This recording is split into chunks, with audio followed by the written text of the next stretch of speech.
दोस्तों आज हम एक्सप्लेन करने वाले हैं हाल ही में आई वेब सीरीज त्रिभुवन मिश्रा सीए टॉपर को, जो कि आपको बेहद पसंद आने वाली है। इससे पहले दोस्तों आप इस चैनल को सब्सक्राइब कर बेल आइकन दबा दीजिए। हम चलिए कहानी शुरू करते हैं। तो एपिसोड 1 की शुरुआत में हम त्रिभुवन मिश्रा को देखते हैं, जिसे एक आदमी मार रहा होता है और वो मारते मारते कह रहा था कि तू बहुत औरतों के साथ मजे कर चुका है, अब मैं तुझे जिंदा नहीं छोड़ूंगा। तभी मिश्रा मौका मिलते ही उसके हाथ से बंदूक गिराकर चाकू से उसे मार डालता है और खून देखते ही वो खुद बेहोश हो जाता है। अब हम यहाँ से कुछ महीने पहले का सीन देखते हैं, जहाँ त्रिभुवन मिश्रा अपनी बीवी और बच्चों के साथ मूवी देखने आया हुआ था। वहीं हम देख पाते हैं कि मिश्रा का साला शंभू और उसकी बीवी भी यहाँ इनके साथ आए थे। तब जैसे मूवी में थोड़ा रोमांटिक सीन आता है तो मिश्रा अपने साले शंभू को कहता है कि चलो पॉपकॉर्न ले आते हैं। यानी मिश्रा ये सीन देखकर शर्मा रहा था। फिर जैसे ये दोनों बाहर जा रहे होते हैं तभी इन्हें एक बिंदी नाम की लेडी हटने को कहती है और साथ में उसका पति राजा भी था। यहाँ हमें पता चलता है कि बिंदी को मूवीज का काफी शौक है और वो चाहती भी है कि उसका पति भी हीरो की तरह उसके साथ रोमांस करे, पर यहाँ तो उसका पति राजा उससे ज्यादा बात भी नहीं करता।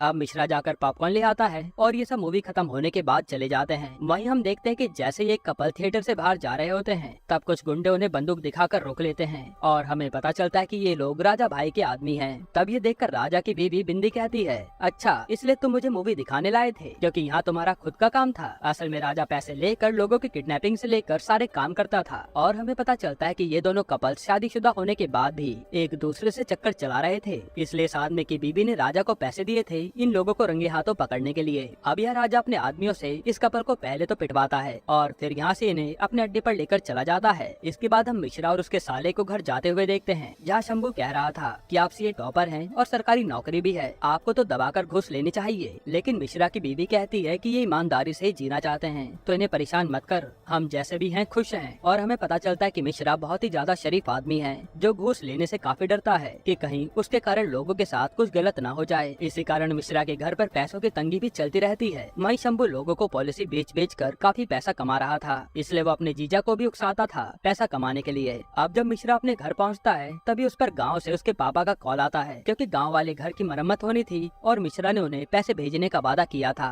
तब मिश्रा कहता है कि मैंने पीएफ से लोन के लिए अप्लाई कर दिया है, जल्दी मुझे पैसे मिल जाएंगे। ये सुनकर मिश्रा के पापा कहते हैं कि तुम सरकारी नौकरी में हो और वो भी सीए टॉपर, तुम चाहते तो तुम्हें ऐसे लोन के लिए अप्लाई करना ही नहीं पड़ता, घूस लेकर ही तुम करोड़पति बन जाते। ये सुनते मिश्रा भड़क जाता है कि मुझे कोई घूस नहीं चाहिए, मैं अपनी जिंदगी में ऐसे ही खुश हूँ और पैसे आपको मिल जाएंगे, आप चाहो तो काम शुरू करवा लो। इधर हम बिंदी और राजा को देखते हैं, जहाँ बिंदी राजा के साथ रोमांस करना चाह रही थी, पर राजा तो अपनी डायबिटीज की इंसुलिन लेकर बिंदी को कहता है कि मुझे बहुत काम है, मुझे परेशान मत करो। ये सुनकर बिंदी उदास हो जाती है। असल में बिंदी को राजा पैसे तो देता था पर वो उसकी बॉडी को कभी सेटिस्फाई नहीं करता था, जिस कारण वो उदास ही रहती थी। वहीं हम मिश्रा को देखते हैं जिसकी बीवी केक का बिजनेस भी करती है, जिसे 2-4 ऑर्डर तो आ ही जाते हैं केक के, पर आए दिन उनके यहाँ ओवन खराब हो जाता है और उसे किसी तरह से मिश्रा की बीवी ठोक पीट कर चला रही थी। यहाँ इनकी बातों से हमें पता चलता है कि भले इनके पास पैसे की कमी है पर दोनों पति पत्नी में बेहद प्यार है। इधर बिंदी एक बार फिर से राजा से कहती है कि आप मेरे लिए इस गाने पर डांस करिए, मुझे अच्छा लगेगा। पर यहाँ तो राजा भड़क जाता है कि तुम्हारे लिए मैं काम धंधा छोड़कर ये सब करूँ, और ये सुनकर बिंदी गुस्से में सोने चली जाती है। यहाँ मिश्रा को देखते हैं जो अपनी बीवी के साथ इंटीमेट हो रहा था और मिश्रा की बीवी अशोक लता कहती है कि तुम्हारे पास कोई जादू है जो मुझे पूरा सेटिस्फाई कर देते हो, जिससे मिश्रा खुश हो जाता है। अब हम शंभू और उसकी बीवी को देखते हैं जो उसे योगा के बारे में बता रही थी। असल में शंभू की बीवी अब तक कई सारे करियर बदल चुकी थी और वो अब योगा सीखने जाती है, लेकिन उसे पता नहीं चल रहा था कि वो किस काम के लिए बनी है। इधर इंटीमेट होने के बाद अशोक लता मिश्रा से कहती है कि तुम जानते हो एक औरत को खुश कैसे करना है, इसलिए तो तुम मुझे हर बार खुश कर देते हो। फिर मिश्रा कहता है कि अच्छा ये बताओ, मैं घूस नहीं लेता, इससे तुम्हें भी दिक्कत है क्या? जिस पर अशोक लता कहती है कि पैसों की दिक्कत तो बनी रहती है पर कोई बात नहीं, हम मैनेज कर ही लेंगे। अब अगली सुबह जब मिश्रा अपने बच्चों को स्कूल बस में बैठाने आता है, जहाँ बस में एम्प्लॉय बताता है कि आपने बच्चों की फीस नहीं भरी और कल लास्ट डेट है। इस पर मिश्रा कहता है कि मैं कल ही फीस भर दूंगा।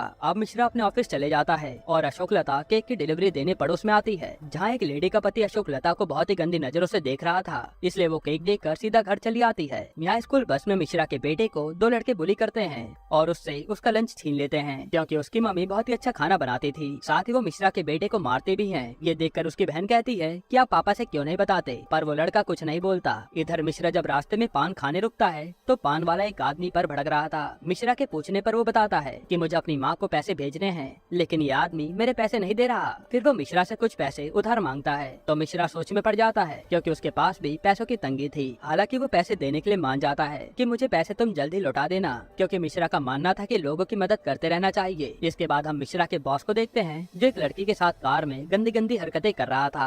फिर ऑफिस आने से पहले वो लड़की को उतार देता है। अब जैसे वो ऑफिस आता है तो वहाँ उसे मिश्रा मिलता है और यहाँ ये बातें करने लगते हैं। तभी वहाँ पर वही लड़की आती है और हमें पता चलता है कि वो तो मिश्रा के बॉस की असिस्टेंट है। लेकिन ये दोनों अपने चक्कर के बारे में ऑफिस में किसी को भी पता चलने नहीं दे रहे क्योंकि इससे दोनों की बदनामी हो जाएगी। अब मिश्रा के पास उसकी एक कलीग लता आती है जो उसे पीएफ लोन का चेक देती है कि लोन अप्रूव हो गया, अब इसे बैंक में लगा दो। यहाँ अभी हम देख पाते हैं कि मिश्रा लता से बात करने में भी शर्म कर रहा है क्योंकि वो औरतों से ज्यादा बात नहीं कर पाता था। तब लता कहते हैं कि आज भी आपकी सब्जी मैं ही खाऊंगी क्योंकि आपकी बीवी सच में बहुत अच्छा खाना बनाती है। अब हम एक मिठाई की दुकान पर राजा और उसके गुंडों को देखते हैं और हमें पता चलता है कि राजा तो खुद एक हलवाई है जो दुनिया को दिखाने के लिए दुकान चलाता है जो कि काफी फेमस भी है और ज्यादा पैसा कमाने के लिए वो लोगों की किडनैपिंग से लेकर मर्डर तक सब करता है। तभी यहाँ उसी कपल में से आदमी की बीवी आती है और राजा उन्हें अंदर खुफिया ठिकाने पर लाता है जहाँ वो कपल को रखा गया था। यहाँ आते वो औरत अपने पति को मारने लगती है। तभी वहाँ उसी कपल में से औरत का पति भी आ जाता है जिसे राजा ने बुला लिया था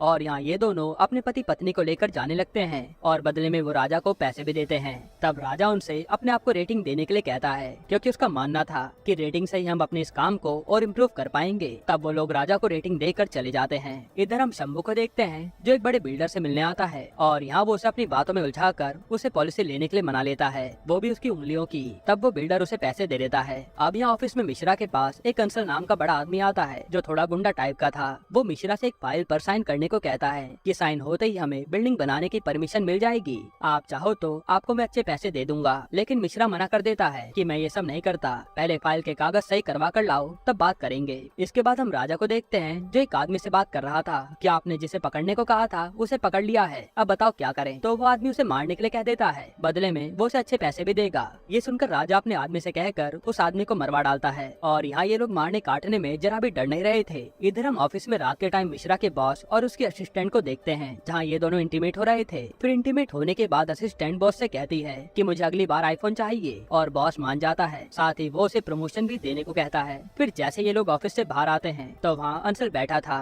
वो मिश्रा को बंदूक दिखाकर डराने लगता है कि तेरे उस मिश्रा ने मेरा काम रोक रखा है, उसे बोल साइन कर दे वरना जो पैसे मैंने तुझे दिए हैं वो सारे एक साथ तुझसे निकाल लूंगा। इस पर बॉस कहता है कि मैं मिश्रा से बात करूंगा। इसके बाद बॉस मिश्रा के पास फोन करता है और अंशल की फाइल पर साइन करने के लिए कहता है कि भले ही फाइल में घपला हो पर तुम साइन कर दो, इतना तो चलता है। लेकिन मिश्रा इसके लिए मना कर देता है जो बात उसके बॉस को अच्छी नहीं लगती क्योंकि इसने तो उसे पैसे भी ऑफर किए थे पर मिश्रा नहीं झुका। अब अगले दिन जब मिश्रा उठता है तो वो टीवी पर न्यूज देखता है कि एक बड़ा बैंक बंद होने की कगार पर है और उसमें जिन लोगों के भी पैसे थे वो सब अटक गए हैं। तब मिश्रा बताता है कि मेरा सैलरी अकाउंट भी इसी बैंक में था और पीएफ लोन का चेक भी इसी अकाउंट में मैंने डिपॉजिट करवाया था, यानी अब मेरे पूरे पैसे चले गए। ये देखकर मिश्रा के होश उड़ जाते हैं कि अब मैं पैसे कहाँ से लाऊंगा और अब तो मम्मी पापा को भी पैसे देने हैं। यहीं पर एपिसोड 1 खत्म होता है। एपिसोड 2 की शुरुआत में मिश्रा सीधा बैंक पहुँचता है जहाँ पहले से लोग हंगामा कर रहे थे। तब बैंक का मैनेजर आकर बताता है कि हम इसमें कुछ भी नहीं कर सकते, आप लोगों के पैसे कम मिलेंगे हमें भी नहीं पता।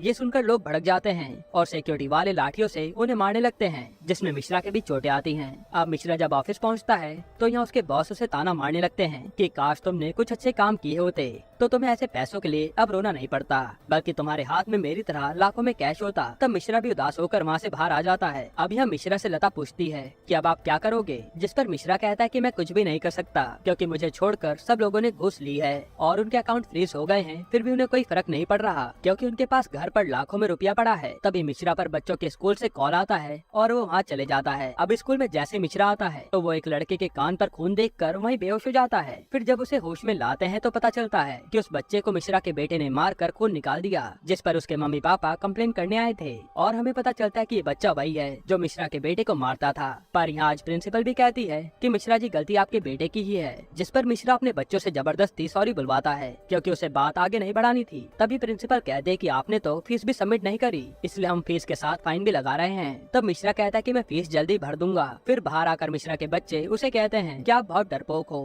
क्योंकि वो लड़का मुझे मारता था पर आपने मुझे ही सॉरी बोलने के लिए कहा, जो सुनकर मिश्रा कुछ नहीं कह पाता। इधर हम देखते हैं कि मिश्रा के घर पर शंभू आया हुआ है। तभी अशोक लता पर मिश्रा का कॉल आता है जो बताता है कि मैं पैसों का इंतजाम कर रहा हूँ, तुम फिक्र मत करना। तब अशोक लता पूछती है कि मैं शंभू से कुछ पैसे मांग लूँ क्या, लेकिन मिश्रा साफ मना कर देता है कि एक जीजा साले से कभी पैसा नहीं मांगता। इसके बाद शंभू वहाँ से जाने लगता है और अपनी दीदी से कहता है कि मुझे काम से जाना है इसलिए बैग यहीं रख रहा हूँ, इसमें पैसा है तो इसे संभाल कर रख देना। अब मिश्रा जब अपने ऑफिस जा रहा होता है तो उसे पैसों को लेकर टेंशन होने लगती है और उसे ख्याल बताता है कि उसके मम्मी पापा का घर पूरा टूट गया है, साथ ही फीस न भरने के कारण उसके बच्चों को स्कूल से निकाल दिया गया। ये सोचकर मिश्रा की हालत खराब हो जाती है। अब हम एक आदमी को भागते हुए देखते हैं जिसके पीछे राजा के आदमी पड़े थे। तभी आगे जाकर राजा उस आदमी को घेर लेता है और बताता है कि तुझे किडनैप करने के लिए हमें पैसे मिले हैं। उसी टाइम वहाँ पर एक और गैंग आ जाती है जो राजा की राइवल थी और यहाँ उसे भी इस आदमी को किडनैप करने के पैसे मिले थे। तभी यहाँ फायरिंग शुरू हो जाती है और ये लोग डिसाइड करते हैं कि जो उस आदमी को पहले पकड़ेगा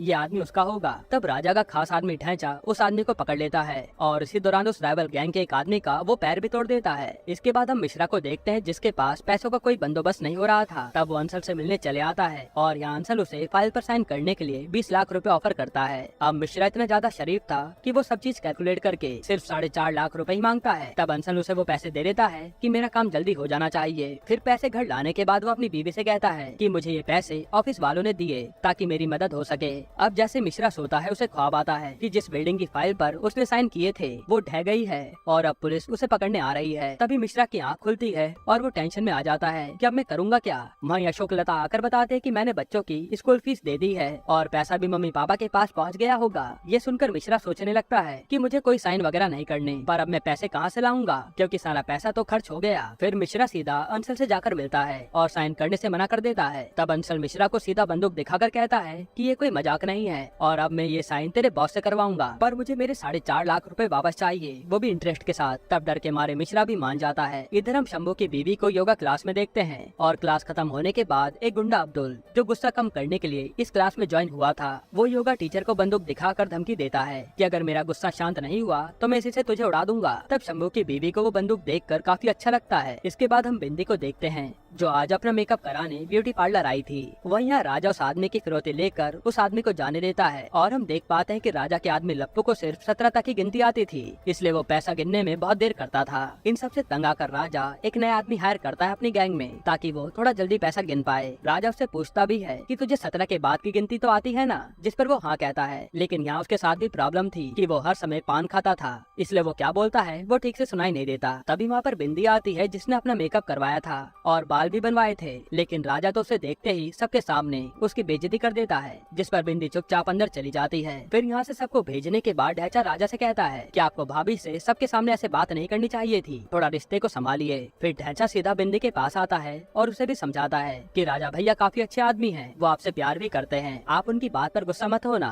तब बिंदी कहते कि नहीं, मुझे गुस्सा नहीं आया। हालांकि ढैंचा के चाहते बिंदी फुट फुट कर रोने लगती है। अब हम मिश्रा के घर पर देखते हैं जहाँ उसने आज अपने साले को खाने पर बुलाया था। फिर मिश्रा अपनी बीवी के पास जाकर बताता है कि मुझे जिस आदमी ने पैसे दिए थे उसे वो पैसे वापस चाहिए, इसलिए तुम अपने भाई से कुछ पैसे उधार मांग लो ना। लेकिन अशोक लता मना कर देती है कि उस दिन तुमने तो मना किया था कि मैं उससे कोई भी पैसे नहीं मांगूंगा। तब खाने के दौरान मिश्रा खुद शंभू से कुछ पैसों का इंतजाम करने को कहता है, लेकिन शंभू तो साफ मना कर देता है कि मेरे पास तो पैसे है ही नहीं और जो पैसे दीदी के पास रखे हैं वो तो क्लाइंट के हैं। फिर वो अशोक लता से वो बैग लाने को कहता है और ये पति पत्नी यहाँ से जाने लगते हैं। जाते जाते वो कहते भी हैं कि और लहराओ ईमानदारी का झंडा, अब आ गई ना दिक्कत, और फिर वो चले जाते हैं। उनके जाते मिश्रा कहता है कि इसके पास पैसे थे लेकिन इसने दिए नहीं, जिस पर अशोक लता भड़क जाती है कि क्यों कोई हमारी मदद करेगा और तुमसे तो कुछ जुगाड़ हो नहीं पाया, बहुत ईमानदार बनते थे ना। यहाँ वो गुस्से में अपने पति को लूजर तक बोल देती है, जो सुनकर मिश्रा को गुस्सा आता है और वो स्कूटर उठाकर निकल जाता है। इधर हम शंभू को देखते हैं जो अपने क्लाइंट के पैसे भी मार्केट में लगाए बैठा था ताकि प्रॉफिट कमा सके।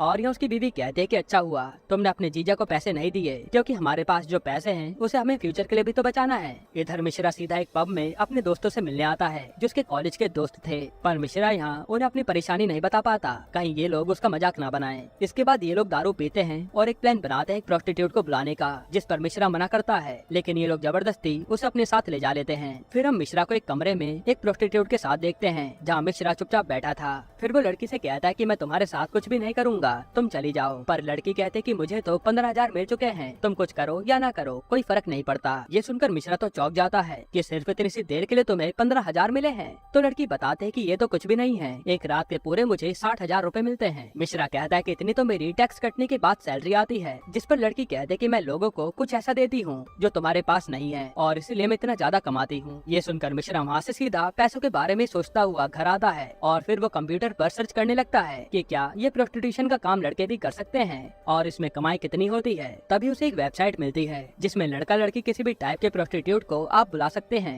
तब यहाँ मिश्रा अपनी एक प्रोफाइल बनाता है सीए टॉपर के नाम से, क्योंकि अब उसे जल्दी पैसे कमाने का इससे अच्छा कोई तरीका समझ नहीं आ रहा था। यहीं पर एपिसोड 2 खत्म होता है। तो एपिसोड 3 की शुरुआत में मिश्रा बार बार उसी वेबसाइट पर चेक करता है कि उसे किसी का मैसेज आया या नहीं। तभी उसके पास किसी का मैसेज आता है जो उसे कल मिलने को कहता है और मिश्रा भी मान जाता है। अब अगले दिन मिश्रा मिलने के लिए लॉज में आता है और कमरे में इंतजार करने लगता है। थोड़ी देर बाद वहाँ एक लड़का आता है और हमें पता चलता है कि असल में मिश्रा ने उस वेबसाइट से एक मेल प्रोस्टिट्यूट बुक किया था। यहाँ पहले तो वो लड़का मिश्रा को पीटने वाला होता है, लेकिन मिश्रा उसे अपनी परेशानी बताता है और कहता है कि मुझे आपसे एक्सपीरियंस लेना था कि मैं इस फील्ड में कैसे काम कर पाऊंगा। तब वो मिश्रा पर दया खाकर उसे कुछ टिप्स देता है कि तुम कैसे लड़कियों और औरतों को सेटिस्फाई कर पाओगे। साथ ही इनकी डील भी हो जाती है कि मिश्रा अपनी कमाई में से थोड़ी कमीशन इस लड़के विनीत को देगा और विनीत मिश्रा की इस काम में मदद किया करेगा। इसके बाद मिश्रा विनीत से सब सीखकर यहाँ से चले जाता है। इधर हम शंभू को देखते हैं जो आज राजा के राइवल एहसान से मिलता है और उसे भी अपनी पॉलिसी बेच देता है। यहाँ शोभा भी एहसान को मौत का डर दिखाकर सीधा बड़ी पॉलिसी लेने को कहती है और हम देख पाते हैं कि शोभा भी बातचीत करने में काफी तेज है।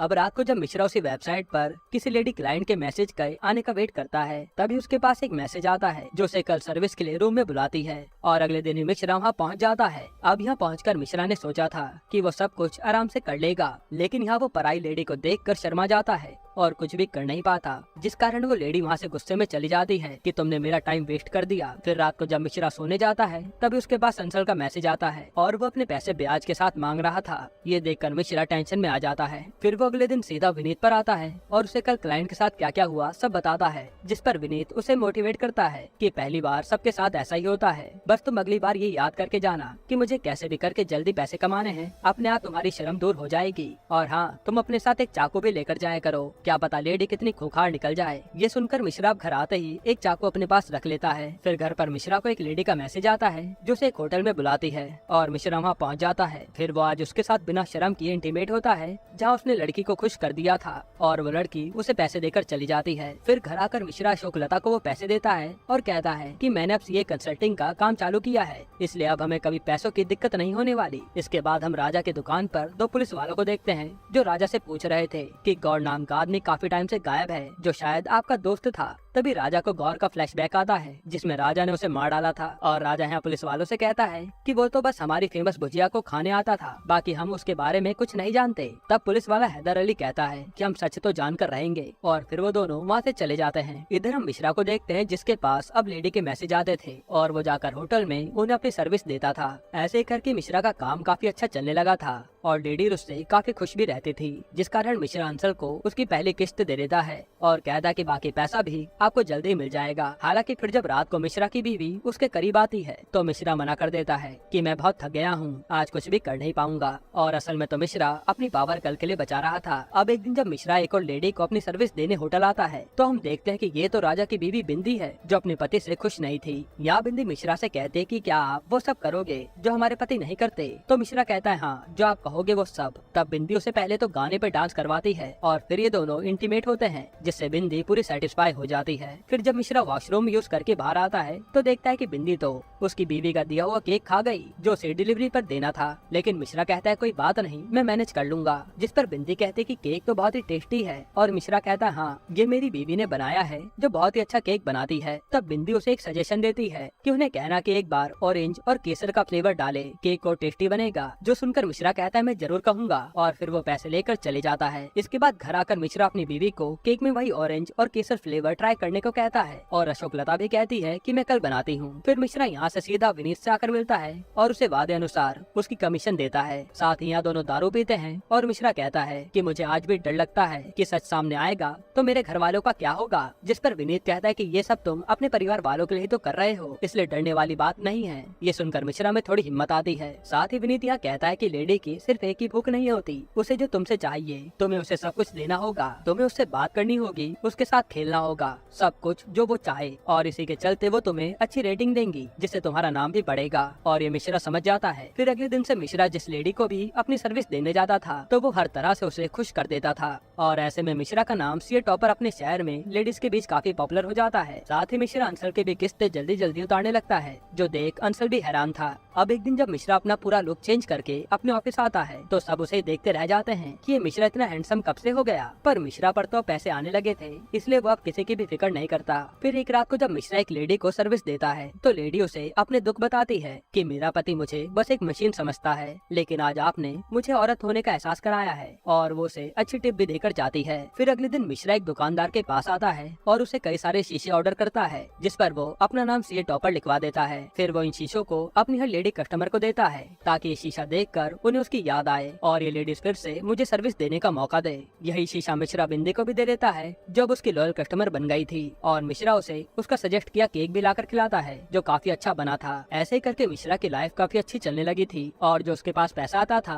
वो उससे लोगों की मदद भी करता था। अब एक दिन हैदर अली को कहीं से टिप मिलती है कि एक जगह पर धंधा चल रहा है, इसलिए वो वहाँ रेड मारने आता है। और जब ये लोग कमरे में झांकते हैं तो हमें पता चलता है कि असल में वहाँ तो मिश्रा ही एक लेडी को अपनी सर्विस दे रहा है। यहीं पर एपिसोड 3 खत्म होता है। एपिसोड 4 की शुरुआत में हैदर अली के सामने मिश्रा और वो लड़की बैठी हुई थी। तब हैदर अली लड़की को डांटने लगता है कि तुम्हें शर्म नहीं आती, पैसों के लिए ये क्या क्या कर रही हो। जिस पर वो लड़की हैदर अली को ही डांट देती है कि पैसा मैं नहीं बल्कि ये आदमी लेता है ऐसी सर्विस देने के लिए। जो सुनकर सारे पुलिस वाले ही चौंक जाते हैं कि ऐसी भी सर्विस होती है। फिर लड़की हैदर अली को कहती है कि ले देकर मामला निपटा लो, जिस पर वो भी मान जाता है और पैसे लेकर इन दोनों को जाने देता है। अब जब मिश्रा अपने घर आता है तो वो काफी ज्यादा टेंशन में था कि आज अगर पकड़ा जाता तो काफी बदनामी हो जाती। हालांकि वो मूड सही करने के लिए बच्चों के साथ मूवी देखने आ जाता है। तभी मिश्रा पर अंशल का मैसेज आता है कि आखिरी किस्त कब दोगे, और मिश्रा फिर से टेंशन में आ जाता है। फिर अगले दिन जब ढैंचा राजा के घर चेकबुक लेने आता है तो बिंदी घर पर नहीं थी और ड्राइवर बताता है कि आजकल भाभी अकेले ही बाजार जाती हैं। ये सुनकर ढैंचा को शक होता है कि भाभी आजकल अकेले क्यों जा रही हैं। इधर हम बिंदी को देखते हैं जिसने मिश्रा को बुक किया था, और मिश्रा यहाँ बिंदी के लिए अपनी बीवी का बनाया केक फिर से लाता है और ये दोनों इंटीमेट हो जाते हैं। फिर इंटीमेट होने के बाद मिश्रा पैसे लेता है और बताता है कि आपको ये केक पसंद है, इसलिए स्पेशली मैं आपके लिए लाता हूँ। जो सुनकर बिंदी काफी खुश होती है और हम समझ पाते हैं कि बिंदी अब मिश्रा को पसंद करने लगी है, क्योंकि मिश्रा उसे खुश कर देता था। इधर आज राजा अपने नए आदमी पिंकी को बुलाता है और कहता है कि लप्पू की जगह अब तुम मेरा गल्ला गिनोगे, क्योंकि वो 17 तक ही गिनता है। तब पिंकी नोट गिनता है तो पता चलता है कि उसे तो केवल 21 तक ही गिनती आती है, जो देखकर राजा को काफी गुस्सा आता है कि एक आदमी को केवल 17 तक गिनती आती है और एक को केवल 21 तक, और बाकी के आदमी पढ़े लिखे ही नहीं है। तभी वहाँ पर हैदर अली और उसका साथी आता है जो बताते हैं कि हमने गौर का पता किया तो पता चला कि उसका एक और साथी गायब है। तभी राजा को याद आता है कि हाँ, उसके साथी को भी तो मैंने सुपारी लेकर मार डाला था। लेकिन राजा कहता है कि मुझे उनके बारे में कुछ भी नहीं पता, और हैदर अली धमकी देकर चले जाता है कि मैं छोड़ूंगा नहीं किसी को भी। इधर मिश्रा अंशल के पास आकर उसे पैसे देता है और ये सब होते हुए मिश्रा का बॉस देख लेता है, जिसे लगता है कि इन दोनों के बीच कोई न कोई खिचड़ी पक रही है। इसके बाद शाम को मिश्रा शंभू और उसकी बीवी को कपड़े गिफ्ट करता है। साथ ही वो उसे बताता है कि अब मेरा सीए का काम काफी अच्छा चल रहा है, इसलिए मैंने तुम्हारी दीदी के लिए मॉल में एक बेकरी की दुकान देखी है। जो सुनकर ये दोनों चौंक जाते हैं। फिर मिश्रा शंभू से कहता है कि एक प्रॉब्लम है, ये बैंक वाले ऐसे तो लोन देंगे नहीं, इसलिए मुझे कहीं से दुकान लेने के लिए पैसे दिलवा दो, मैं किस्तें भरता रहूंगा। पर शंभू तो मना कर देता है। तभी शोभा कहती है कि मेरी नजर में एक आदमी है जो पैसे दे देगा। ये सुनकर मिश्रा खुश हो जाता है। फिर अगले दिन शोभा मिश्रा को लेकर सीधा अपने साथ योगा सीखने वाले गुंडे अब्दुल भाई के पास आती है और यहाँ वो इनकी डील करवा देती है, जिसमें मिश्रा को हर महीने किस्तें टाइम पर देनी होंगी और उसे पैसे मिल जाते हैं। इसके बाद मिश्रा जब ऑफिस आता है तो यहाँ उसे उसका बॉस पकड़ लेता है कि अचल की फाइल पर मैंने साइन किए हैं और अब पैसे तुम खा रहे हो, और फिर वो उसे बदतमीजी भी करता है। तब मिश्रा अपने बॉस के दोनों कान पकड़ता है और उसे हड़काता है कि आज के बाद मेरे से पंगा मत लेना, जिससे बॉस भी डर जाता है। फिर अपने कैबिन में आकर बॉस कहता है कि बस मुझे इस मिश्रा की एक गलती मिल जाए, इस पर मैं इंक्वायरी बैठा दूंगा। यहाँ मिश्रा के पास ललिता मिलने आती है और उससे पूछती है कि इतना बदलाव कैसे आ गया तुम में, जो आज बॉस को ही पीट दिया। जिस पर मिश्रा उसे बाहर ले जाता है और उसे सब कुछ बता देता है कि आजकल मैं सर्विस दे रहा हूँ। ये सुनकर ललिता चौंक जाती है, पर वो उसे कुछ कहते नहीं। फिर शाम को मिश्रा एक और क्लाइंट को सर्विस देने आता है और सर्विस के बाद जब ये दोनों बात करते हैं तो लेडी बताते हैं कि मेरे पति बिजनेसमैन हैं और कभी भी मुझे टाइम नहीं दे पाते, वो हर समय पैसे संभालने में लगे रहते हैं। ये सुनकर मिश्रा कहता है कि मैं आपके पति की पैसे संभालने में मदद कर सकता हूँ, क्योंकि मैं सीए हूँ। जिस पर वो लेडी कहते हैं कि ठीक है, मैं आपको जल्दी बताऊंगी। इधर आज ढैंचा राजा को कहता है कि भाभी कहाँ जाती हैं, थोड़ा पता करके रखो, पूरी छूट दे रखी है आपने। जिस पर राजा कहता है कि वो मुझसे दूर ही रहे वही अच्छा है, वरना वो मेरा दिमाग बहुत खाती है। वहीं हम देखते हैं कि बिंदी आज फिर से मिश्रा से सर्विस ले रही है, जहाँ वो मिश्रा को कह भी देती है कि तुम मुझे बहुत पसंद हो। इस पर मिश्रा भी मुस्कुरा कर वहाँ से चल देता है। अब मिश्रा जब घर आता है तो देखता है कि यहाँ तो उसकी सास आ गई है, और ये देखकर उसका मुंह तर जाता है, क्योंकि उसकी सास बात बात पर उसे टोकती थी, जो मिश्रा को पसंद नहीं था। फिर मिश्रा अपनी सास से कहता है कि तुम जाओ अपने बेटे शंभू के यहाँ रहो ना, जिस पर वो मना कर देती है कि मैं तो अपनी बेटी के साथ ही रहूंगी। साथ ही वो कहती कि मेरी आंखों का इलाज होना है, इसलिए डॉक्टर पर तुम्हें लेकर चलना होगा। जो सुनकर मिश्रा को गुस्सा तो बहुत आता है, पर वो कुछ कहता नहीं। इधर ढैचा लप्पू से कहता है कि राजा भैया को तो भाभी की चिंता नहीं है, लेकिन तुम उन पर नजर रखा करो कि वो जाती कहाँ कहाँ हैं, और ये बात किसी को भी पता नहीं चलनी चाहिए। फिर रात को जब मिश्रा वेबसाइट पर मैसेज चेक कर रहा होता है, तभी उसके पास एक नया मैसेज आता है, जिसमें क्लाइंट ने कहा था कि हम एक कपल हैं और आपसे सर्विस लेना चाहते हैं। तब मिश्रा कहता है कि पैसा ज्यादा लगेगा, और वो मान जाता है। इसके बाद वो उसे कल होटल में आने को कहते हैं। अब अगले दिन बिंदी मिश्रा का दिया हुआ केक लाकर राजा को खिलाती है, जो उसे काफी पसंद भी आता है। तो बिंदी कहते कि इसे अपनी दुकान पर रखिए, ताकि जिससे मैंने केक लिया है उसका भी फायदा हो सके, पर राजा मना कर देता है। इधर मिश्रा अपनी बीवी के लिए मॉल में दुकान खरीद लेता है, और यहाँ शंभू और शोभा भी आए थे। फिर ये दोनों किसी काम से चले जाते हैं, और मिश्रा भी अपने क्लाइंट को सर्विस देने निकल जाता है। इसके बाद मिश्रा जैसे ही होटल के कमरे में आता है तो उसे एक कपल कपड़े उतारने को कहते हैं, इसलिए मिश्रा कपड़े उतारता है। फिर जैसे ये लोग लाइट जलाते हैं तो पता चलता है कि ये तो शंभू और शोभा हैं, जो देखकर इन तीनों के ही होश उड़ जाते हैं। फिर यहाँ शोभा कहते कि हम तो बस एक्सपेरिमेंट कर रहे थे, और मिश्रा कहता कि मुझे पैसों की जरूरत थी, इसलिए मैं ये सब करता हूँ। जिसके बाद ये तीनों कहते हैं कि इस बात को यही खत्म करो, और सब चले जाते हैं। अब अगले दिन हम देखते हैं कि आज दुकान की ओपनिंग के लिए मिश्रा और अशोक लता तैयार हो रहे होते हैं। तब अशोक लता बताते हैं कि मैंने सुना है मार्केट में कोई सीए टॉपर आया है जो औरतों को सर्विस देता है। यह सुनकर मिश्रा बात को ही घुमा देता है। फिर ये लोग दुकान की ओपनिंग सेरेमनी कर लेते हैं, और अशोक लता की बेकरी चालू हो जाती है। इधर हम बिंदी को देखते हैं, जो आज मिश्रा से सर्विस लेने ही जा रही होती है, और उसके पीछे लप्पू लगा था। फिर बिंदी कमरे की चाबी लेकर ऊपर चली जाती है, और लप्पू आकर वहाँ के आदमी से बिंदी का कमरा पूछने लगता है। तब वो आदमी लप्पू को धक्के मारकर वहाँ से निकालता है कि हम कस्टमर के साथ धोखा नहीं करते। लेकिन लप्पू को गुस्सा आ जाता है, जो उसे बंदूक दिखाकर पहले तो गालियाँ सुनाता है, फिर वो उसे दूसरे कमरे में लाकर कहता है कि अब हम यहाँ अपने फोन से वीडियो बनाएंगे, इसलिए वो जो लेडी अभी आई थी उसे इस कमरे में भेज दो। तब डर के मारे वो आदमी बिंदी को इस कमरे में बहाने से भेज देता है। इसके बाद मिश्रा बिंदी के रूम में आता है, जहाँ पहले तो वो डांस करता है, फिर ये दोनों इंटीमेट होते हैं, और ये सब लप्पू के फोन में रिकॉर्ड हो रहा था। यहीं पर एपिसोड 4 खत्म होता है। एपिसोड 5 की शुरुआत में लप्पू ये वीडियो राजा को दिखा रहा होता है, और ये देखकर राजा का दिल टूट जाता है कि मेरी बीवी पहले तो उसके साथ नाच रही है, और फिर उसके साथ बिस्तर पर क्या क्या कर रही है। फिर राजा ढैंचा को कहता है कि हमें वो आदमी चाहिए, हम उसे छोड़ेंगे नहीं। इधर हम मिश्रा की सास को देखते हैं, जो बाहर टहल रही थी। तभी उसे उसका पड़ोसी छेड़ने लगता है। वहीं हम हैदर अली को देखते हैं, जिसे विनीत ही ट्रेनिंग दे रहा होता है, जो एक जिम ट्रेनर भी है, और हैदर अली नहीं जानता था कि वो लेडीज को सर्विस भी देता है। इसके बाद हम राजा के आदमी पिंकी और उसके साथी को देखते हैं, जो बैंक में पैसे जमा कराने आए थे। तब वो नोट गिनने वाली मशीन को देखकर खुश हो जाते हैं कि ये तो राजा भैया के काम आएगी, इसलिए वो यहाँ बंदूक दिखाकर वो मशीन ही उठा ले जाते हैं। फिर यहाँ यह मशीन देखकर राजा काफी खुश होता है, हालांकि उसे पता नहीं था कि ये लोग मशीन चुरा कर लाए हैं। इधर हैदर अली उसी बैंक में आता है, क्योंकि नोट मशीन चोरी होने की कंप्लेन आई थी। वहीं आज जब राजा बिंदी के पास आता है तो बिंदी गाने सुन रही थी, लेकिन राजा चैनल ही चेंज कर देता है कि मुझे ये सब पसंद नहीं है, और बिंदी फिर से गुस्सा हो जाती है। इधर हम शंभू और शोभा को देखते हैं, जिन्हें पता चलता है कि शंभू ने जो क्लाइंट के पैसे स्टॉक में लगाए थे वो पूरा मार्केट ही क्रैश हो गया, जिसमें से क्लाइंट के 6 लाख रुपए डूब गए, और अगर उस क्लाइंट को पैसे नहीं लौटाए तो वो शंभू को जान से भी मार सकता है। फिर हम देखते हैं कि यहाँ अशोक लता को उसकी माँ समझा रही होती है कि अपने पति पर नजर रखा करो, वो पता नहीं कहाँ कहाँ घूमता रहता है, और क्या पता उसका चक्कर चल रहा हो। तभी मिश्रा कहीं बाहर जा रहा होता है। ये देखकर अशोक लता की माँ उसे लेकर मिश्रा का पीछा करने लगती है। फिर ये देखते हैं कि मिश्रा तो एक लड़की को लेकर कहीं जा रहा है। ये देखकर अशोक लता उदास हो जाती है कि ये मुझे धोखा दे रहे हैं। अब जैसे ये लोग मिश्रा के पीछे पीछे घर में आते हैं तो यहाँ पता चलता है कि ये तो वही लेडी है जिससे मिश्रा सर्विस देता था, और यहाँ वो आज उसके पति के अकाउंट देखने आया था। ये देखकर अशोक लता के होश उड़ जाते हैं कि मैंने इन पर फालतू में शक किया। फिर रात को अशोक लता मिश्रा से शक करने के लिए माफी मांगती है, और मिश्रा बातें बनाने लगता है कि आजकल मुझे बहुत काम रहता है, इसलिए मैं तुम्हें टाइम नहीं दे पा रहा। जिस पर अशोक लता भी कहती है कि कोई बात नहीं, वैसे कल तुम्हें माँ को ऑपरेशन के लिए लेकर जाना है। मिश्रा भी कहता है ठीक है, मैं ले जा लूंगा। अब अगले दिन हम मिश्रा को बिंदी से मिलने उसे लॉज में आता हुआ देखते हैं, और मिश्रा यहाँ पर बिंदी के लिए केक भी लाया था। तब वो देखता है कि बिंदी काफी उदास है। तभी यहाँ पर बंदूकदार लप्पू पीछे से आता है, और वो ढांचा को कॉल कर देता है कि भाभी और उसके आशिक को पकड़ लिया है, तुम जल्दी भैया को लेकर आ जाओ। ये देखकर तो मिश्रा के होश उड़ जाते हैं और लप्पू कहता है कि जब तक भैया नहीं आते तुम यहाँ डांस करके दिखाओ, और वो उसके पास जो भी सामान होता है उसी को पहना देता है। तभी बंदूक की नोक पर मिश्रा डांस करने लगता है और लप्पू मिश्रा का लाया केक खाने लगता है। ये देखते बिंदी लप्पू पर हमला कर देती है कि मैं इनसे प्यार करती हूँ, इन्हें कुछ भी होने नहीं दूंगी। जिस दौरान इनके बीच काफी लड़ाई होती है और वही बिंदी के सर पर लगने से वो बेहोश हो जाती है। फिर मिश्रा अपने पास रखे चाकू से लप्पू पर हमला करता है और लप्पू मिश्रा को खूब मारता है। यह वही सीन था जो हमने एपिसोड 1 की स्टार्टिंग में देखा था। तभी मौका मिलते ही मिश्रा लप्पू को अपने चाकू से मार डालता है और खून देखते ही वो बेहोश हो जाता है। फिर जब बिंदी को होश आता है तो वो मिश्रा को आकर उठाती है। फिर यह मर्डर देखकर मिश्रा को समझ नहीं आता कि उसने क्या कर दिया और वो जल्दी से विनीत को कॉल लगाता है कि तुम सीधा इस लॉज में आ जाओ। तब विनीत जो पास में ही था वो जल्दी से यहाँ पहुँच जाता है और खून देखकर उसके भी होश उड़ जाते हैं कि ये तुमने क्या कर डाला। वही अशोक लता की माँ बार बार मिश्रा को कॉल करती है डॉक्टर के पास जाने के लिए, पर मिश्रा कॉल ही नहीं उठाता। इधर बिंदी मर्डर होने के बाद भी बिल्कुल नहीं डर रही थी और वो इन्हें कहते कि अगर इतना ही डर लग रहा है तो वो बंदूक मुझे दे दो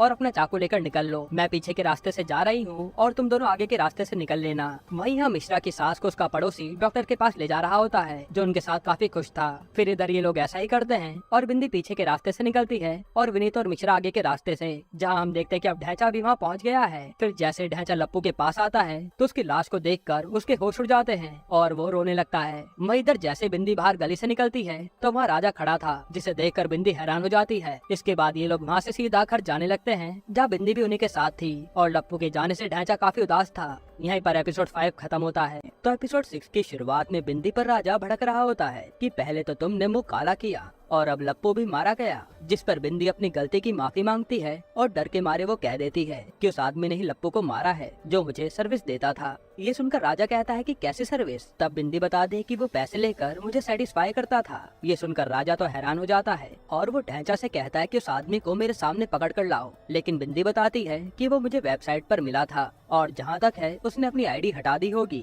जिस पर ढैंचा कहता है कि मैं देख लूंगा। इधर मिश्रा कांड करके जब घर आता है तो अशोक लता बता दे कि माँ का ऑपरेशन हो गया है और मिश्रा तबीयत खराब होने का बहाना बनाकर अंदर चले जाता है। इधर क्राइम स्पॉट पर पुलिस आती है और हैदर अली जांच करने लगता है। तभी वहाँ रखे केक पर उनकी नजर जाती है और दोनों केक खाते हैं कि ये कितना अच्छा केक बना है। इसके बाद ये लोग चीजों को फोरेंसिक लैब में भेज देते हैं। फिर हैदर आकर लॉज के मैनेजर से मर्डर के बारे में पूछता है पर उसे कुछ भी पता नहीं था। तभी रूम में मैथ्यू को पायल का टुकड़ा मिलता है जिससे ये समझ जाते हैं कि यहाँ कोई औरत भी मौजूद थी।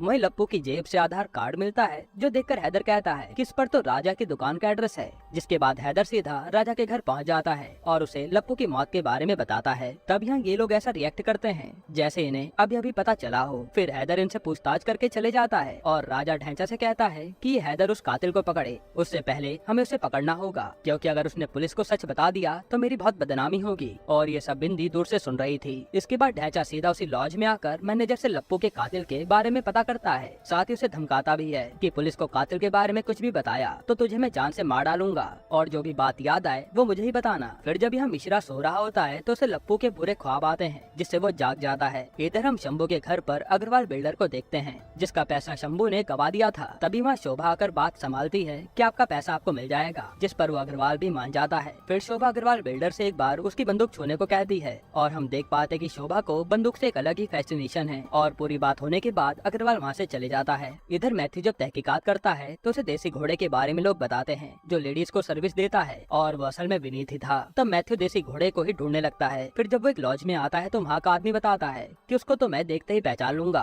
तब मैथ्यू एक स्केच आर्टिस्ट को बुला लेता है उसका स्केच बनाने के लिए। इधर जब मिश्रा को चाकू के बारे में याद आता है तो वो उसे ठिकाने लगाने को ढूंढने लगता है। तभी वो देखता है कि वो चाकू तो उसकी बीवी केक काटने में यूज कर रही है और वो केक लाकर मिश्रा को खिला भी देती है। तभी मिश्रा वॉशरूम में आकर उल्टी करने लगता है क्योंकि उसी से तो उसने लप्पू को मारा था। उसी समय मिश्रा पर बिंदी का फोन आता है जो बताते हैं कि पुलिस भी इस केस की जांच कर रही है, इसलिए तुम बचकर रहना, मैं सब बताती रहूंगी। इसके बाद जब हैदर वर्कआउट कर रहा होता है तभी उसके पास मैथ्यू का फोन आता है जो कहता है कि देसी घोड़े का स्केच बन गया है और वो स्केच हैदर को भेज देता है। तब हैदर देखते ही पहचान जाता है कि ये तो मेरा ट्रेनर विनीत है, पर वो उसे कुछ कहता नहीं, बस उसके कान में बात डाल देता है कि पुलिस उस लॉज में हुए मर्डर की जांच कर रही है। जो सुनकर विनीत की तो हालत खराब हो जाती है और वो वहाँ से चले जाता है। हैदर भी तभी कहता है कि सच तो मैं पता लगा कर रहूंगा। यहीं पर एपिसोड 6 खत्म होता है। एपिसोड 7 की शुरुआत में मैथ्यू डॉक्टर से कहता है कि हमें जल्द से जल्द क्राइम स्पॉट पर मिली चीजों से डीएनए निकाल कर दो। तब डॉक्टर उसे रूम की चादर दिखाता है जिस पर कई सारे लोगों के सीमेन थे, इसलिए डॉक्टर कहता है कि इन सब में डीएनए निकालने में टाइम तो लगेगा ही। इधर विनीत मिश्रा को बताता है कि वह हैदर अली उस कातिल के पीछे पड़ा है,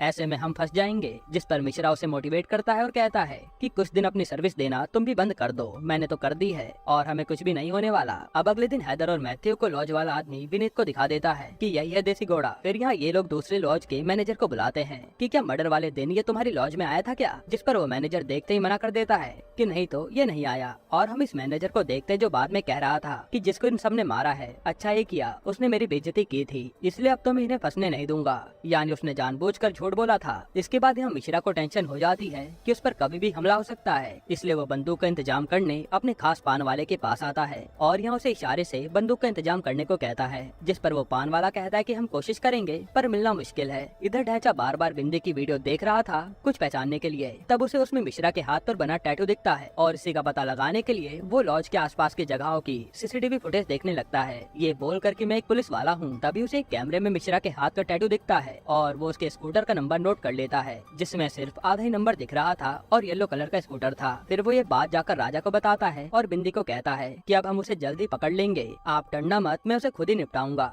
जिस पर बिंदी कहते है कि मेरा उससे कोई लेना देना ही नहीं है, तुम्हें जो ठीक लगे वही करो। फिर बिंदी मिश्रा को फोन करके बता देती है कि ढैचा को आपके स्कूटर का आधा नंबर पता चल गया और स्कूटर का रंग भी, इसलिए बचने के लिए कुछ तो करो। तभी वहाँ मिश्रा की सास आती है जो बताती है कि कल चेकअप के लिए डॉक्टर पे जाना है। इसके बाद अगले दिन मिश्रा सीधा आरटीओ ऑफिस पहुँच जाता है और वहाँ अपने एक पहचान वाले से अपने स्कूटर के स्टार्टिंग वाले नंबर से जिनके भी सेम स्कूटर हैं उनकी लिस्ट ले लेता है। इसके बाद मिश्रा अपना दिमाग चलाता है और सीधा उन लोगों के घर पहुँचकर कहता है कि हम मूवी वाले हैं और आपके स्कूटर का सीन मूवी में आएगा, इसलिए हमें इसे पेंट करना होगा। फिर वो उन लोगों को अपनी बातों में लाकर सबके स्कूटर्स पर लाइन से पीला पेंट कर देता है ताकि राजा सबके स्कूटर से कंफ्यूज हो जाए कि असली ये टॉपर कौन है। इधर मिश्रा की सास बार बार मिश्रा को फोन करती है डॉक्टर पर जाने के लिए, लेकिन वो फोन ही नहीं उठाता और इस बार भी मिश्रा का पड़ोसी ही उसे हॉस्पिटल ले जाता है। फिर साथ में दोनों आइसक्रीम खाते हुए बातें करते हैं, जिससे हमें पता चलता है कि ये दोनों भी करीब आ रहे हैं। इसके बाद यहाँ राजा की दुकान पर हैदर और मैथ्यू आ जाते हैं। तब दुकान के पीछे से राजा के दो आदमी आते हैं और हैदर कहता है कि पीछे कोई कमरा है क्या, और फिर वो उन्हें कमरा दिखाने को कहता है। जिसके बाद ढांचा मैथ्यू को कमरा दिखाता है पर कमरे में मैथ्यू को कुछ भी नहीं मिलता।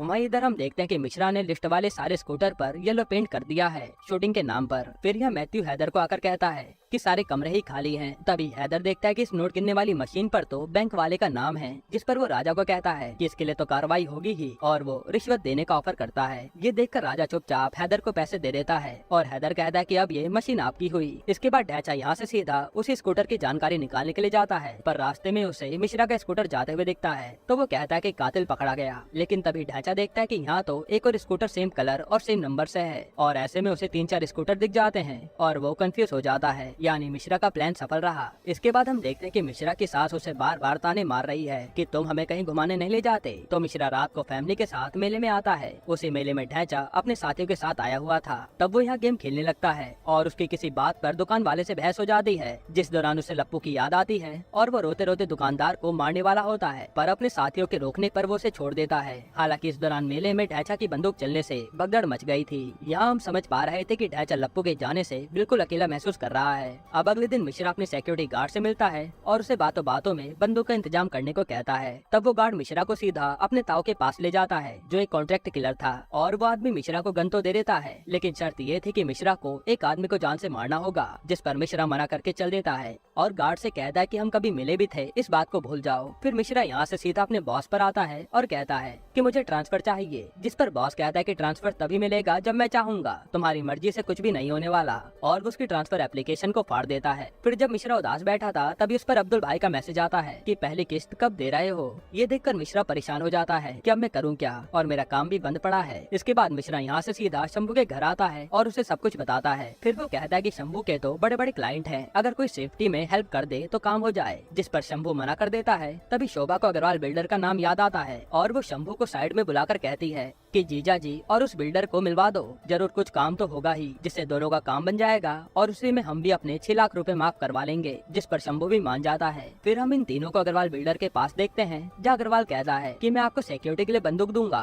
बस आपको मेरी फाइल पर साइन करने होंगे जिससे मेरी बिल्डिंग का काम चालू हो जाएगा। तब शोभा भी मिश्रा से कहती है कि डील अच्छी है और यहाँ वो अग्रवाल से अपने 6 लाख रुपए छोड़ने की बात भी करती है, जिस पर अग्रवाल मान जाता है। अब मिश्रा इस बारे में सोच ही रहा होता है, तभी यहाँ पर अग्रवाल का राइवल आ जाता है जो कि एमएलए का साला था और वो अग्रवाल को जान से मारने आया था ताकि वो आराम से अपना बिजनेस बिना कंपटीशन के बढ़ा सके। यहाँ मिश्रा कहता है कि हमें जाने दीजिए, हमारा यहाँ पर कोई मैटर नहीं है, जिस पर वो आदमी मिश्रा को गाली देने लगता है और फिर उसे लूजर भी कह देता है। लूजर सुनते ही मिश्रा को गुस्सा आ जाता है और वो उस आदमी के पास आकर चाटा लगा देता है कि मुझे लूजर मत कहना, जिससे यहाँ पर लड़ाई शुरू हो जाती है। और जैसे गुंडे गोली चलाने वाले होते हैं तो शोभा सामने रखी बंदूक उठाती है और फायरिंग चालू कर देती है। तब यहाँ पर भयानक लड़ाई होती है जिसमें ये लोग उन गुंडों को मारकर भगा देते हैं और यहाँ सब लोग शोभा का ये अंदाज देखकर हैरान थे कि शोभा इतनी खूंखार कैसे हो गई। यहीं पर एपिसोड 7 खत्म होता है। एपिसोड 8 की शुरुआत में अग्रवाल मिश्रा को फाइल और बंदूक दे देता है कि बंदूक रखो और फाइल पर साइन और स्टैम्प करके दे देना। तभी शोभा भी कहती है कि मुझे भी एक बंदूक चाहिए, तो अग्रवाल जान बचाने के लिए उसे बंदूक दे देता है। फिर अग्रवाल कहता है कि मिश्रा के लिए अगर ज्यादा सिक्योरिटी चाहिए तो मेरे दोस्त एहसान भाई से मिलो, वो काम आएंगे। इसके अगले दिन मिश्रा अपने ऑफिस में अग्रवाल की फाइल पर बिना देखे साइन करके स्टैंप मार रहा था, जो उसकी कलीग ललिता देख लेती है और वो मिश्रा से इसका कारण पूछती है। तब मिश्रा उसे अकेले में ले जाकर सब कुछ बताता है और बंदूक भी दिखाता है कि मुझे ये सब करना ही पड़ेगा। तब ललिता कहती कि कोई बात नहीं, मैं आपके साथ हूँ, मैं इस फाइल को अप्रूव कर दूंगी, आप चिंता मत करिए। वहीं थाने में आज हैदर अली ने विनीत को ट्रेनिंग देने बुलाया था, जहाँ वो एक चोर को बुरी तरह तड़पाता है कि सच नहीं बोलेगा तो और तड़पाऊंगा, जिस पर विनीत डर के मारे यहाँ से चले जाता है। फिर हम मिश्रा को एहसान के यहाँ देखते हैं, जहाँ शंभू से सिक्योरिटी देने के लिए कहता है, पर एहसान कहता है कि इसमें मेरा क्या फायदा। तभी वहाँ एहसान की बीवी आती है जो मिश्रा को देखकर चौंक जाती है और हमें पता चलता है कि ये तो मिश्रा की ही क्लाइंट रह चुकी है। तब ये बात शोभा नोटिस करती है और वो बहाने से आकर एहसान की बीवी से कहती है कि मुझे पता है कि तुम सीए टॉपर की क्लाइंट हो, अगर उन्होंने तुम्हें जरा भी खुश किया है तो उनकी मदद कीजिए। तब खाना खाते समय एहसान की बीवी बातें घुमाते हुए कहती है कि आपको इन लोगों की मदद करनी चाहिए और ये शोभा बता रही थी कि आपकी जो फाइल अटकी है उन्हें ये पास करवा सकते हैं, जिस पर एहसान सोचता है और मान जाता है कि मेरे 2 आदमी हर समय मिश्रा के साथ रहेंगे। फिर अगले दिन मिश्रा पर एहसान की फाइल आती है और वो उस पर भी बिना सोचे समझे अपने साइन करके अप्रूव कर देता है, जिसमें ललिता भी उसे अप्रूवल दे देती है। फिर मिश्रा पर अब्दुल का फोन आता है किस्त के लिए और मिश्रा फिर से वेबसाइट पर अपने अकाउंट एक्टिवेट करके सर्विस देने निकल जाता है, जहां अब उसके साथ एहसान के 2 आदमी भी थे। अब जैसे वो लेडी मिश्रा के साथ 2 आदमियों को देखती है तो वो सर्विस कैंसिल करके चली जाती है कि ऐसे लोगों के साथ सर्विस देने आओगे तो कोई भी नहीं लेगा, जिससे मिश्रा को गुस्सा आ जाता है और फिर वो इन दोनों से कहता है कि अगली बार सिक्योरिटी के लिए दूर खड़े रहना। इधर आज राजा बिंदी के पास आता है और कहता है कि मैं तुम्हारे लिए डांस करूँ क्या, क्योंकि बिंदी को किसी और के साथ देखकर राजा को डर लग गया था कि कहीं ये मुझसे दूर ना चली जाए। तब राजा बिंदी के लिए डांस करता है और फिर शीशे के सामने आकर अपना गुस्सा भी निकालता है। इसके बाद राजा ढैंचा को फोन करके कहता है कि बिंदी के साथ कांड करने वाले को जल्दी पकड़ो, क्योंकि उसने बिंदी के साथ वो सब किया जो वो मुझे करने को कहती थी और ये मेरा एक गिल्ट है। तब ये सब बिंदी भी सुन रही होती है। इसके बाद अगले दिन बिंदी ढैंचा को फोन करती है और कहती है कि मैं सोच रही हूँ कि राजा को मनाने के लिए एक होटल में सरप्राइज दूं, जिस पर ढैंचा कहता है कि मैं चलता हूँ आपके साथ सरप्राइज की प्लानिंग करने के लिए। फिर बिंदी मिश्रा से भी बता देती है कि मेरे साथ जो होटल में एक आदमी आएगा वही तुम्हें ढूंढ रहा है, इसलिए उसे आज देख लो ताकि उससे बच सको। तब मिश्रा यहाँ अशोक लता के केक के डब्बे लेकर पहुँच जाता है ताकि सैंपल दिखाने के बहाने बिंदी के साथ वाले आदमी को देख सके, जहाँ उसके साथ एहसान के 2 आदमी भी थे। अब बिंदी यहाँ ढैंचा के साथ आती है, तभी यहाँ राजा भी आ जाता है जो खुद सरप्राइज देने आया था और बताता है कि मुझे ढैंचा ने बता दिया था, अब हम आज यहीं पर डिनर करेंगे। तब मिश्रा वहाँ आता है और बिंदी राजा से टॉयलेट जाने का बहाना बनाकर उसे बाहर मिलने को इशारा करती है। फिर बिंदी मिश्रा को बताती है कि यहाँ मेरे साथ मेरे पति भी आ गए हैं और मेरे पीछे वाला ही तुम्हें ढूंढ रहा था। तभी वहाँ राजा पहुँच जाता है और बिंदी डर के मारे कहती है कि ये वही केक वाला है जो मैंने आपको खिलाया था ना, और आपको अपनी दुकान पर रखने के लिए भी कहा था, ये यहाँ पर केक का ऑर्डर पहुँचाने आए हैं। तब राजा मिश्रा के केक की तारीफ करता है और कहता है कि चलो काम हो गया हो तो साथ में पीते हैं और आपके केक का सैंपल हम ले रहे हैं। यहाँ मिश्रा डर के मारे मना भी नहीं कर पाता, जिसके बाद ढैंचा उसके केक के बॉक्स अपने कार में रख देता है, जो एहसान के आदमी देख लेते हैं। इसके बाद यहाँ राजा मिश्रा को शराब ऑफर करता है और ये लोग मिलकर खूब शराब पीते हैं, क्योंकि मिश्रा भी टेंशन में ही था। फिर नशे में ये लोग अपने अंदर की बातें बताते हैं और किसी को होश नहीं था कि कौन क्या बोल रहा है। तभी राजा कहता है कि मेरे लप्पू को मारने वाले को हम छोड़ेंगे नहीं, और ढैंचा मिश्रा का टैटू देखकर कहता है कि ऐसा ही टैटू उसके हाथ में भी था। इसके बाद ये तीनों बाथरूम करने चले आते हैं और तभी यहाँ एहसान का वही आदमी आता है जिसे ढैंचा से पैर तोड़ने का बदला लेना था, और वो आते ढैंचा पर फायरिंग शुरू कर देता है। जिसके बाद यहाँ ये लोग भी नशे में फायरिंग करते हैं और पूरा वॉशरूम तहस नहस हो जाता है। इसी बीच बिंदी भी वहाँ आकर मिश्रा को साइड ले जाती है और उस पर पानी डालकर होश में लाती है। इसके बाद हम देखते हैं कि मिश्रा एहसान के आदमियों के साथ कार में जा रहा है और टेंशन में भी है कि आज वो कहाँ फंस गया था। फिर जब मिश्रा घर आता है तो उसकी सास रात में भी उससे सवाल जवाब करने लगती है, जिसे तंग आकर मिश्रा सीधा अपनी बंदूक उस पर तान देता है और कहता है कि अब अगर आपने सवाल पूछे तो मैं तुम्हें यहीं मार दूंगा और बाहर मेरे आदमी खड़े हैं जो तुझे गायब भी कर देंगे, इसलिए चुपचाप रहा कर। तभी वहाँ अशोक लता आती है और मिश्रा कहता है कि तुम्हारी मम्मी को पानी पीना था, वही दे रहा हूँ। तब डर के मारे उसकी सास सारा पानी पी जाती है। फिर अगले दिन हम मिश्रा को देखते हैं जो आज अपना टैटू रिमूव करवाने आया था ताकि पकड़ा ना जाए। वहीं यहाँ हैदर राजा से आकर वॉशरूम में हुई फायरिंग की पूछताछ करता है, पर राजा उसे कुछ भी नहीं बताता। तभी हैदर की नजर सामने रखे केक पर जाती है और वो उसकी तारीफ करने लगता है कि इतना अच्छा केक आपने कब से बनाना शुरू करा। जिस पर राजा कहता है कि ये तो मेरी बीवी का पसंदीदा केक है, वो कहीं से मंगवाती हैं, मैंने तो बस सैंपल के लिए रखा है। जिसके बाद ये दोनों यहाँ से केक लेकर चले जाते हैं। अब थाने आकर हैदर कहता है कि ये केक तो शायद मर्डर वाले रूम में भी था ना, तो जरूर राजा की बीवी का इससे कुछ कनेक्शन होगा, इसलिए उसे बुलाओ। इधर हम मिश्रा को देखते हैं जिसने टैटू पर दूसरा डिजाइन बना लिया था। फिर जब यहाँ शोभा अपनी सास के साथ कहीं से घर आती है तो ऑटो वाला ज्यादा किराया मांगता है। तब शोभा उसे बंदूक दिखाकर डरा देती है, जिससे उसकी सास भी डर जाती है कि पहले मेरा दामाद और अब मेरी बहू भी बंदूक रखने लगी, इनसे तो मुझे बचकर रहना पड़ेगा। अब रात को जब मिश्रा पान वाले के पास पान खाने आता है तो पान वाला उसे बंदूक देता है कि मालिक इंतजाम हो गया। तभी माँ शोभलता बंदूक देख लेती है, जिसके सामने मिश्रा एक्टिंग करता है कि मैंने बंदूक कब मांगी, मैं तो उस समय इशारे से तुम्हें घोड़ा बता रहा था कि मुझे घोड़ा चाहिए ताकि मैं अपनी बीवी के जन्मदिन पर उसे सरप्राइज दे सकूं। ये सुनकर अशोक लता की जान में जान आती है कि ये तो सवारी के लिए घोड़ा मांग रहे थे, और पान वाला भी बंदूक रख लेता है। फिर हम बिंदी को थाने में देखते हैं जहाँ हैदर उससे सवाल पूछता है, पर बिंदी कोई जवाब नहीं देती। तभी मैथ्यू बिंदी की पायल से मर्डर स्पॉट पर मिलने वाले पायल के टुकड़े को मिलाता है, जो पूरा मैच भी हो जाता है। फिर ये लोग थ्योरी बनाते हैं कि आप और लप्पू कमरे में साथ थे और ये बात राजा को पता चली कि आपका लप्पू के साथ अफेयर चल रहा है, इसलिए उसने आकर लप्पू को मार दिया है ना। आप भी इस बात को कबूल कर लीजिए, हम आपको कुछ भी नहीं होने देंगे और राजा लंबे समय के लिए जेल में जाएगा। जिस पर बिंदी कुछ सोचती है और फिर वहाँ से चली जाती है। फिर बिंदी मिश्रा को एक सुनसान जगह पर मिलने को बुलाती है और वो मिश्रा से कहती है कि हम दोनों चलो कहीं भाग चलते हैं, मेरे पास तो राजा की भुजिया की रेसिपी भी है, वहाँ हम दुकान चलाएंगे और पति पत्नी की तरह रहेंगे, क्योंकि यहाँ राजा हमें छोड़ेगा नहीं। और मैं सोच भी रही हूँ कि लप्पू के मर्डर के इल्जाम में राजा को ही फंसा दूँ। तभी मिश्रा ये सुनकर मना कर देता है कि मैं तो अपनी बीवी के साथ खुश हूँ, मैं यहाँ से कहीं नहीं जा सकता, और जो मैंने आपके साथ किया वो बस मेरी सर्विस थी जिसके लिए मुझे पैसे भी मिले हैं। और ये सुनकर बिंदी का दिल टूट जाता है और वो वहाँ से चली जाती है। यहीं पर एपिसोड 8 खत्म होता है। एपिसोड 9 की शुरुआत में बिंदी ढैंचा को अपने पास बुलाती है और उसके साथ अपना गम बांटने लगती है। तब ढैंचा भी अपना दुख बिंदी को बताता है कि लप्पू सिर्फ उसका दोस्त नहीं था, उसका प्यार था, और वो दोनों हमेशा साथ रहना चाहते थे। अपने प्यार के चक्कर में ये दोनों गाँव से भागे थे, क्योंकि गे लोगों को समाज में रहने नहीं दिया जाता। जिसके बाद ये दोनों राजा भैया से मिले और तब से यही है। ये सुनकर बिंदी चौंक जाती है कि इनके बीच ये सब चल रहा था और इसलिए ढैंचा लप्पू के कातिल को पकड़ने के लिए बेताब है। फिर बिंदी अपने सीए टॉपर के बारे में बताती है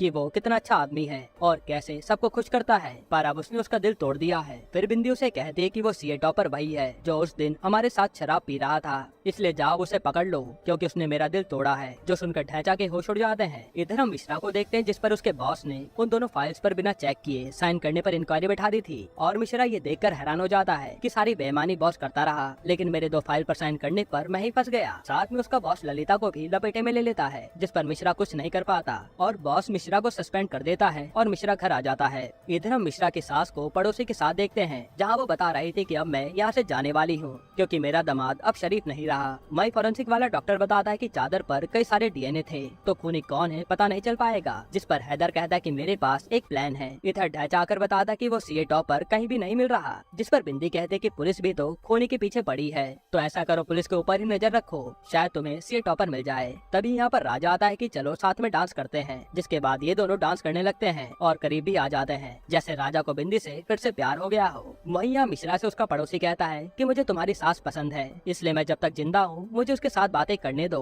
और उन्हें यहाँ से जाने मत देना। जिस पर मिश्रा भी मुस्कुराता है कि चलो ठीक है, मैं उन्हें कुछ भी नहीं कहूँगा आपसे। फिर हम देखते हैं कि अगले दिन से ढैंचा ने पुलिस पर नजर रखनी चालू कर दी है और थाने के अंदर जाने वाले हर आदमी को पैसे खिला दिए हैं कि थाने से जितने भी पेपर आए उन सबकी फोटो भेजना। फिर जब ढैंचा पर फोटोज आती हैं, तो वो बिंदी को भेजता है, लेकिन इसका कोई भी फायदा नहीं होता। उसमें कहीं भी मिश्रा की फोटो नहीं थी। इधर हैदर सीधा विनीत को पकड़ लेता है और कहता है कि डीएनए मैच हो गया है, यानी तुमने ही कत्ल किया है। ये सुनकर विनीत कहता है कि मैंने नहीं मारा है, और जैसे वो मिश्रा का नाम लेने वाला था, वहाँ ढैंचा और उसके आदमी आकर बंदूक की नोक पर विनीत को उठा लेते हैं, क्योंकि ढैंचा ने कहा था कि कातिल को सिर्फ हम ही मारेंगे, पुलिस सच्चाई ना जान पाए। इसके बाद रास्ते में ढैंचा विनीत से मिश्रा को कॉल करके मिलने को कहता है, जिस पर मिश्रा कहता है कि अगर आपको मिलना है तो मैं एक फंक्शन में जा रहा हूँ, आप वहीं मिलने आ जाइए, और वो उसे लोकेशन भेज देता है। तब एड्रेस आते ही ढैंचा वो राज और बिंदी को भेज देता है कि हम भी वहीं जा रहे हैं, आप भी भैया को लेकर आ जाइए, हम वहीं मारेंगे साले को। फिर हम रात को फंक्शन में मिश्रा की पूरी फैमिली को देखते हैं, जहाँ पर मिश्रा का पान वाला घोड़ा ले आता है। असल में पान वाले को लगा कि सच में मिश्रा अशोक लता को घोड़ा सरप्राइज देना चाहता है, इसलिए वो उसे वहाँ ले आया था। तभी वहाँ पर ढैंचा विनीत को लेकर पहुँच जाता है और वहाँ फायरिंग कर देता है कि आज का फंक्शन खत्म हुआ। फिर वो विनीत से कहता है कि सीए टॉपर को ढूंढो और हमें बताओ। तभी विनीत मिश्रा को देखता है, पर वो उसे देखकर भी कह देता है कि वो तो यहाँ है ही नहीं। इसके बाद यहाँ राजा और बिंदी भी आ जाते हैं और वो सीए टॉपर को बाहर आने को कहते हैं, वरना यहाँ फायरिंग चालू हो जाएगी। तब अपने बच्चे और बीवी को बचाने के लिए मिश्रा हवा में फायरिंग करता है और यहाँ भगदड़ मच जाती है। वहीं बाहर हम देखते हैं कि एहसान के आदमी बाहर आराम से कार में बैठे हैं। इसके बाद ढैंचा विनीत के फोन से मिश्रा को फोन लगाता है और मिश्रा का फोन बजते ही ये लोग उस जगह फायरिंग करने लगते हैं। तभी मिश्रा एहसान के दोनों आदमियों को मदद के लिए बुलाता है कि जब मैं मर जाऊंगा तब आओगे क्या, और यहाँ ढैंचा भी आ रखा है। अब ढैंचा का नाम सुनते ही ये लोग फायरिंग करते हुए अंदर आ जाते हैं और यहाँ हैदर और मैथ्यू भी पहुँच जाते हैं, लेकिन इतनी फायरिंग होता देख ये छुप जाते हैं कि दोनों गैंग आपस में निपट लेंगी। इसी बीच मिश्रा भी कहता है कि हमें भी अपने परिवार को बचाना पड़ेगा, तो वो भी शोभा के साथ गोलियां चलाने लगता है। तभी वहाँ से विनीत भी बचकर भागता है और मिश्रा के पास आ जाता है कि आप मेरे दोस्त हैं, इसलिए मैंने आपका नाम नहीं लिया। तभी हैदर माइक से अनाउंस करता है कि विनीत जहाँ कहीं भी हो मेरा विटनेस बन जाए, मैं उसे जेल जाने से बचा लूंगा। ये सुनकर विनीत अपने बारे में सोचता है और हैदर अली के पास जाने लगता है। तब मिश्रा भी उसे नहीं रोकता। वहीं यहाँ मिश्रा के पास बिंदी आ जाती है और अशोक लता उसे पीछे करने लगती है। तब बिंदी सबके सामने मिश्रा की सर्विस के बारे में रिवील करती है कि वो कैसी सर्विस देता है। साथ ही वो ये भी बताती है कि तुम्हारे केक में पिस्ता फ्लेवर ऐड करने का आइडिया मेरा ही था। जो सुनकर अशोक लता चौंक जाती है। तब यहाँ फायरिंग बढ़ती है और बिंदी भागकर राजा के पास आ जाती है। यहाँ राजा कहता है कि मैं तुम्हें कुछ भी होने नहीं देता, और यहाँ बिंदी भी राजा से प्यार करने लगी थी। वहीं इधर विनीत हैदर के पास जा रहा होता है, तभी उसे गोली लग जाती है और वो वहीं बेहोश हो जाता है। यहाँ ढैंचा जैसे मिश्रा को निशाने पर लेकर गोली चलाने वाला था, तभी उसे बिंदी की बताई बात याद आती है कि मिश्रा कितना ज्यादा स्मार्ट और प्यारा है। ये देखकर ढैंचा मिश्रा पर गोली नहीं चलाता, जैसे वो भी उससे अट्रैक्ट हो गया हो। हालांकि इसी बीच राजा के मेन पॉइंट पर गोली लग जाती है और ये लोग राजा को लेकर वहाँ से निकल जाते हैं। इसके बाद हम मिश्रा को अपनी फैमिली के साथ घोड़े पर जाता हुआ देखते हैं, जहाँ अशोक लता उससे बात नहीं कर रही थी। वहीं हॉस्पिटल में जैसे राजा को होश आता है, तो वो ढैंचा से कहता है कि अब तो उस आदमी की शक्ल देख लिया है ना, जाओ उसे मार डालो। पर ढैंचा मना कर देता है कि नहीं, अब हम उसे कुछ नहीं कहेंगे, जाने दीजिए। ये देखकर बिंदी भी हैरान थी कि इसे क्या हो गया। वहीं यहाँ मिश्रा के पास एक गाड़ी आकर रुकती है और अशोक लता घोड़े से उतरकर गाड़ी में किसी आदमी के साथ अपने बच्चे लेकर चली जाती है, और ये सब मिश्रा देखता ही रह जाता है कि ये मेरे साथ हुआ क्या। यहीं पर ये सीजन खत्म होता है, जहाँ हमारे सामने कुछ बातों को सस्पेंस में ही छोड़ दिया गया कि अशोक लता किसके साथ गाड़ी में गई, क्या अशोक लता भी मिश्रा को धोखा दे रही थी, और अब विनीत बचा या नहीं। वही अब एक सवाल तो ये भी है कि मिश्रा अब आगे करेगा क्या, और इन सब सवालों के जवाब हमें इसके सीजन 2 में देखने को मिलेंगे। बाकी आपको इस सीरीज के अलावा और कौन सी सीरीज का एक्सप्लेनेशन देखना है, कमेंट में बताइएगा।